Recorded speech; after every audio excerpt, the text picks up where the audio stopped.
Nosotros ya no vivimos, hemos vivido, ya no tenemos libertad, ya no sabemos decidirnos. El hombre está privado de alma, la naturaleza está privada del hombre. Nunca ha habido una época tan desorientada por la desesperación, por el horror a la muerte. Nunca silencio tan sepulcral ha reinado sobre el mundo, nunca el hombre ha sido tan pequeño, nunca ha sido más inquieto, nunca la dicha ha estado más ausente y la libertad más muerta. Y he aquí que grita la desesperación, el hombre pide gritando su alma, un solo grito de angustia se eleva de nuestro tiempo. También el arte grita en las tinieblas, pide socorro, invoca el espíritu. Es el expresionismo.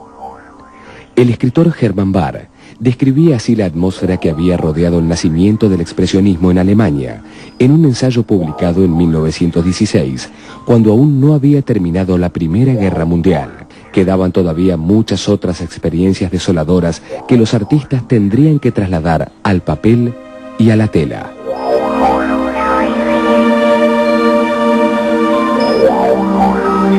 Los primeros años del siglo XX fueron para Occidente años de revoluciones, revoluciones de las ideas, de las artes, de las sociedades. En todos estos terrenos, los nuevos inventos y descubrimientos se tradujeron en crisis de los valores preexistentes. Los conceptos en que se sustentaba la ciencia positivista se puso en tela de juicio. No todo podía ser conocido, no todo podía ser calculado, no todo podía ser abarcado. La sexualidad y el inconsciente, terrenos inexplorados del propio ser humano, comenzaban a ocupar un lugar importante y junto a ellos aparecían nuevas preocupaciones como la soledad, la angustia o el sufrimiento humano.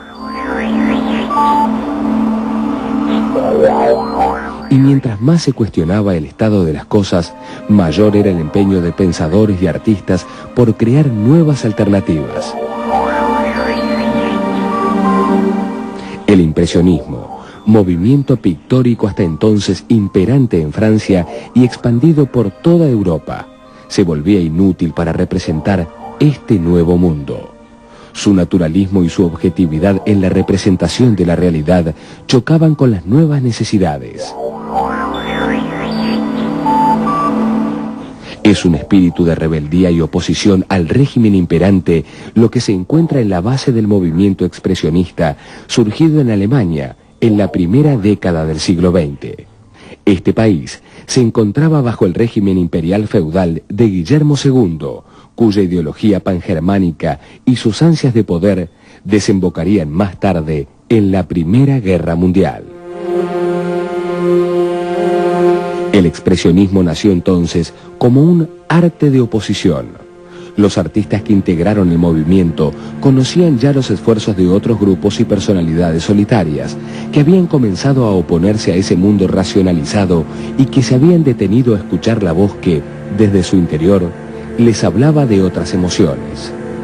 A fines del siglo XIX, el pintor holandés Vincent van Gogh había mostrado que la pintura podía ser una manera de desencadenar sobre la tela la violencia de sus propias emociones.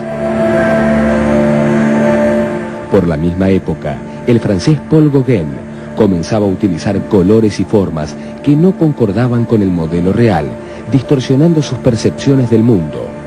Los fauves, o fieras, continuarían sus enseñanzas, simplificando las formas figurativas, utilizando colores violentos y pintando con el instinto. Otro precursor fue el pintor flamenco James Ensor, cuya pintura evolucionó a partir de 1883 hacia un arte desconcertante, alejado de todo realismo y protagonizado por máscaras dolientes y maliciosas. El mismo desconcierto producía la obra del noruego Edvard Munch, considerado como el primer pintor expresionista. Munch se entregó por completo a la expresión de sus estados de ánimo y se interesó por temas perturbadores como la enfermedad, la soledad y el amor insatisfecho. Su primera exposición realizada en Berlín en 1892 fue clausurada por juzgarse escandalosa. El primer grupo de expresionistas organizado fue la comunidad artística Die Brücke, o El Puente, que se constituyó en la ciudad alemana de Dresde, en torno a la figura de Ernst Ludwig Kirchner. A pesar de haber estudiado arquitectura, Kirchner estaba más interesado por la obra de aquellos pintores innovadores, así como por el arte africano y oriental. En 1905, propuso a sus compañeros de estudios, Fritz Blade, Erich Heckel y Carl Schmidt Rottluff, la fundación del grupo. Al año siguiente, invitaron a sumarse al Puente a Emil Nold, pintor que venía desde hacía muchos años trabajando con una nueva forma expresiva, basada en la simplificación del dibujo y el uso de intensos colores. Fueron sus grabados con fuertes contrastes lo que más interesó a los jóvenes de Dresde. Luego se unieron al grupo otros artistas como el pintor Max Pechstein, el escultor Ernst Barlach y en 1910, Otto Müller. Imitando la experiencia comunitaria que habían intentado Van Gogh y Gauguin, los jóvenes artistas vivían y trabajaban juntos, compartiendo dinero y materiales en el estudio de Kirchner. Para ellos, el arte y la vida cotidiana eran dos cosas inseparables. Los miembros del Puente concordaron en que el arte impresionista, con sus pretensiones de objetividad, era hipócrita, pues la felicidad y el hedonismo en que se sustentaba negaban los conflictos del hombre, que sufría en un mundo que le era adverso. El expresionismo frente a la objetividad propuso una visión subjetiva del artista, la expresión de su experiencia emocional, de su mundo interior. Las bases ideológicas del grupo nunca se definieron, a excepción de la idea de destruir el orden precedente y trabajar a partir de la propia inspiración y el instinto.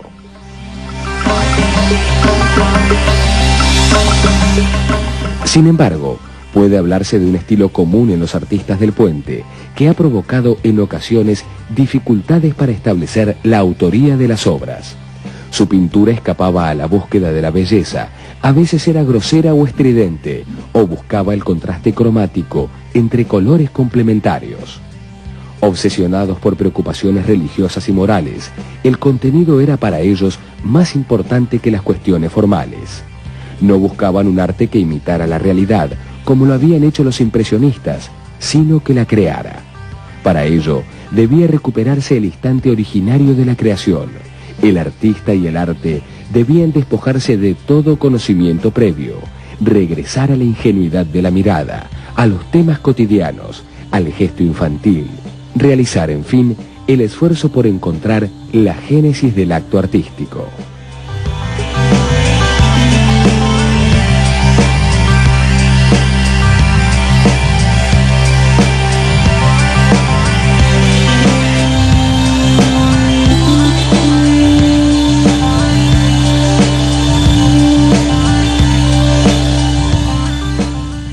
La antigua técnica del grabado fue utilizada por el grupo como fuente de inspiración de las líneas contrastadas y violentas que repetirían en la pintura. En 1910, el grupo se trasladó a Berlín y terminó por disolverse 3 años más tarde, tras la publicación de La Crónica de la Unión Artística El Puente, de Kirchner, que los demás miembros del grupo no consideraron fidedigna. De todas maneras, los integrantes habían ido distanciándose poco a poco. Para entonces, otro grupo expresionista había surgido en Múnich. Desde principios del siglo XX, esta ciudad se había convertido en uno de los centros artísticos e intelectuales más importantes de Europa. La nueva Asociación de los Artistas de Múnich reunía a los jóvenes de vanguardia, organizaba actividades y exposiciones de arte.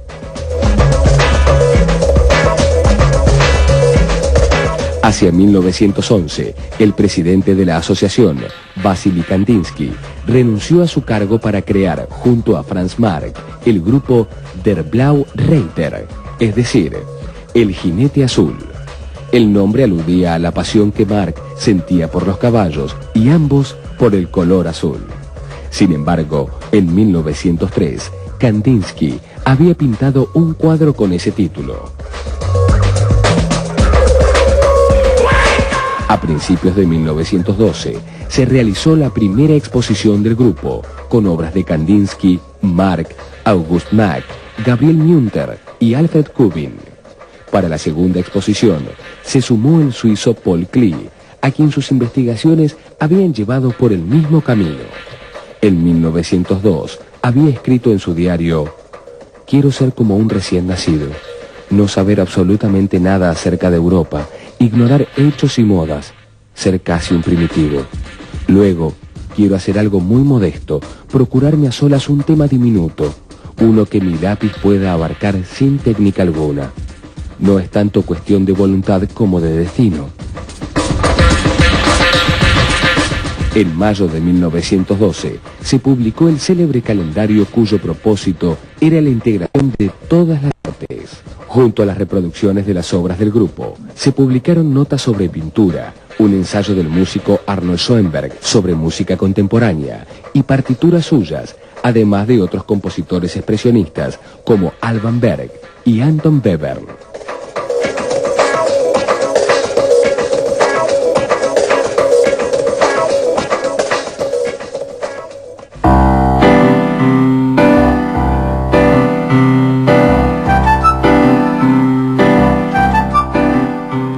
La obra de Schoenberg había impresionado profundamente a los integrantes del grupo, pues reconocieron en su tonalidad las mismas aspiraciones de su propia pintura.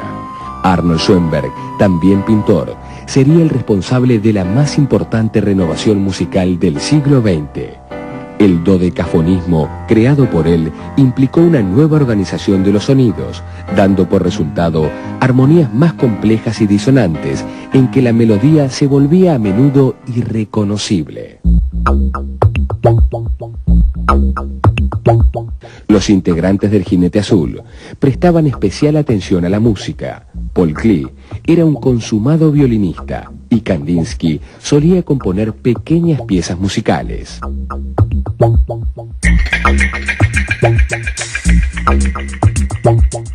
Kandinsky había nacido en Rusia en 1866, por lo tanto, era mayor a los demás integrantes del grupo que lideraba. En 1911 había publicado su ensayo sobre lo espiritual en el arte. Al igual que sus compañeros, no creía en la capacidad revolucionaria de algunos movimientos como el cubismo, ya que no escapaban al sistema clásico occidental, sino que lo afirmaban. Para él, la renovación del arte tendría que venir del triunfo del irracionalismo oriental sobre el racionalismo artístico de Occidente. Con el grupo del Puente, los del Jinete Azul tenían algunas posturas en común, como la oposición al impresionismo y al positivismo.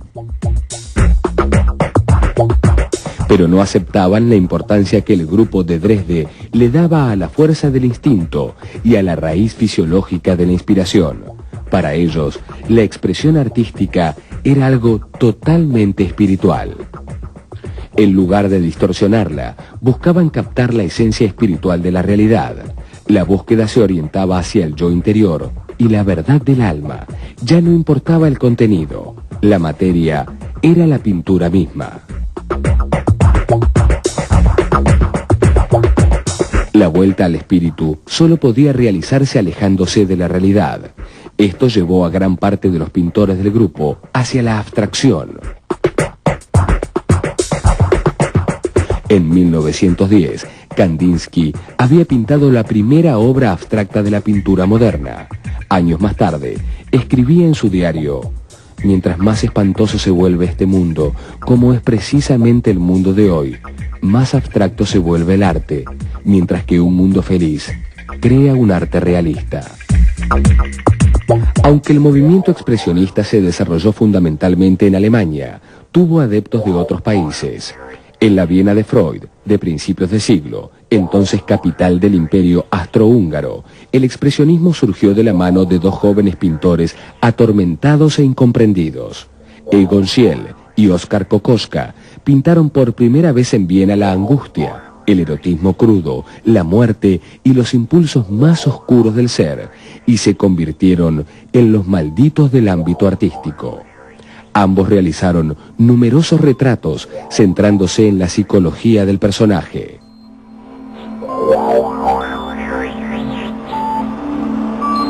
Egon Schiele murió enfermo a los 28 años. Oskar Kokoschka continuó con su tratamiento casi obsesivo de temas como la sexualidad, la enfermedad y la muerte.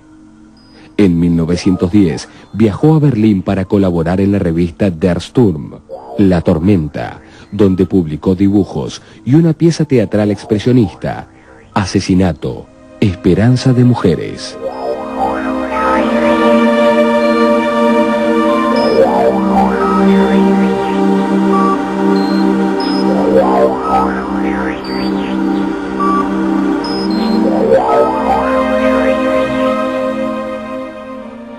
La evolución de los artistas se vio interrumpida por un hecho que superó las fatalidades que habían inspirado a los expresionistas. En un principio, la Primera Guerra Mundial fue recibida con entusiasmo patriótico por muchos ciudadanos alemanes, pues significaba la destrucción del viejo orden y el posible inicio de una nueva sociedad.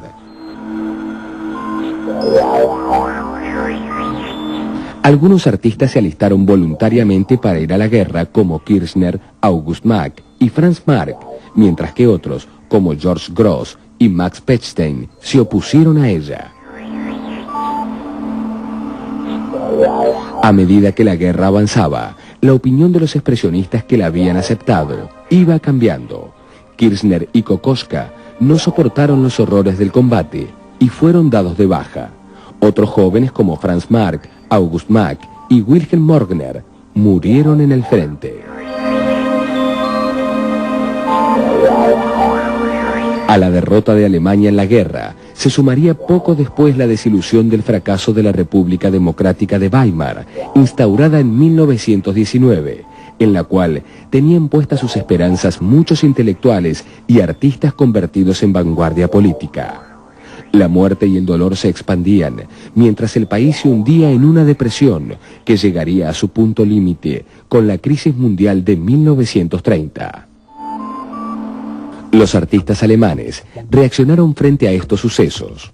Por esos años surgieron las primeras obras de teatro de Bertolt Brecht, mientras en la literatura el reportaje social de tipo documental se afirmaba como género.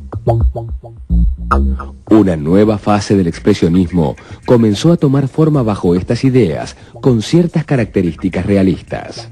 La nueva objetividad surgió hacia 1923, impulsada por los pintores Otto Dix y George Grosz. Luego se sumaron, entre otros, Max Beckmann y John Herzfeld. La intención era crear un arte comprometido con la realidad, pero que fuera tan despiadado como la realidad y al mismo tiempo útil al hombre. Un arte revolucionario, no solo en forma, sino en contenido. Por primera vez, los expresionistas se plantearon una vía de acción política. Su arte debía estar puesto al servicio del proletariado. Algunos de sus integrantes veían con simpatía a la Rusia socialista y llegaron a afiliarse al Partido Comunista. La concepción de arte útil que Dix y Grosz pretendían hacer era similar a la música de uso que Kurt Weill y otros músicos componían por esa época para que pudiera ser ejecutada con facilidad y entendida por cualquiera. La pintura de La Nueva Objetividad se caracterizó por su pesimismo existencial y por una actitud ante la sociedad sumamente satírica y cínica. En clara oposición contra el militarismo, los pintores describieron el ambiente berlinés de la posguerra y el desorden moral en que había quedado la sociedad. La locura, el suicidio, la violencia, los crímenes, la prostitución eran algunos de sus temas predilectos. La idea era pintar la sociedad, lo que sucedía fuera del artista, pero con la visión subjetiva del creador. Hacia la segunda década del siglo XX, comenzó a desarrollarse en Alemania la industria cinematográfica. Los monumentales estudios de la productora cinematográfica UFA se habían creado durante la Primera Guerra con fines de propaganda y para distraer a las tropas. Pero más tarde, en épocas de las grandes crisis, convertirían a Alemania en el mayor país productor de películas de Europa. Al igual que gran parte de los artistas, muchos directores de cine se situaron junto a las vanguardias artísticas. Experimentaron y realizaron innovaciones no solo en los decorados y en la fotografía, sino también en el uso de la cámara. En 1919, Robert Dien filmó El gabinete del Dr. Caligari, considerada la primera película expresionista. La caracterización de los actores, así como los escenarios planos de perspectivas distorsionadas, creaban una atmósfera irreal que parecía haber salido de un cuadro expresionista. Conrad Veidt representaba a Cesare, el sonámbulo que el Dr. Caligari utilizaba para cometer sus crímenes. Veidt se constituyó en el más claro ejemplo de la tradición actoral expresionista y en el principal referente de los actores del cine de terror de todos los tiempos.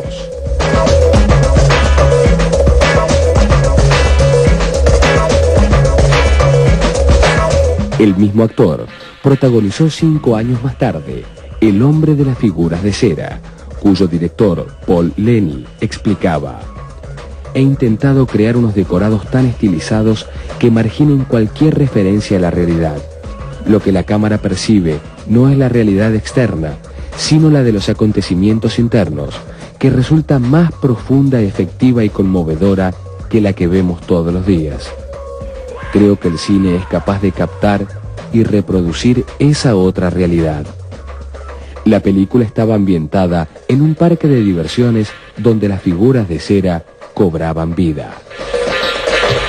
Las Tres Luces, la saga del Dr. Mabuse y algunas otras películas de los comienzos de Fritz Lang pueden incluirse dentro de este movimiento, teniendo en cuenta el uso de claroscuros y el maquillaje de los actores, fundamentalmente en algunas escenas de alucinaciones y pesadillas.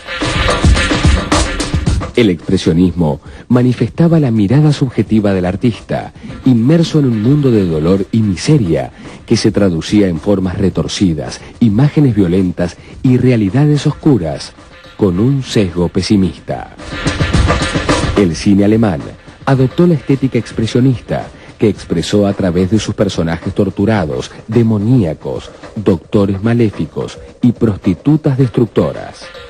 Nuevamente aparecían el suicidio, la muerte, el sufrimiento, el lado oscuro del hombre. Hay pocas películas que pueden clasificarse como expresionistas en su totalidad, pero sí pueden encontrarse elementos propios del movimiento en algunas de ellas, como Nosferatu el vampiro, de 1922, de Murnau, o Golem, de 1920, de Paul Wagner y Henrik Gallen. Estas películas dieron inicio a la edad de oro del cine alemán y fueron una gran influencia en cine comercial estadounidense de la década del 40. Para esta fecha, muchos artistas alemanes se habían refugiado en Norteamérica. Al igual que otras manifestaciones de vanguardia, el expresionismo fue perseguido por el régimen nazi, acusado de ser un arte degenerado y finalmente disuelto. A partir de entonces, habrá que buscar a sus seguidores en el muralismo mexicano, el expresionismo abstracto norteamericano de 1950 y otras manifestaciones artísticas que se apropiaron del estado espiritual, de la manera de ver el mundo que es el expresionismo.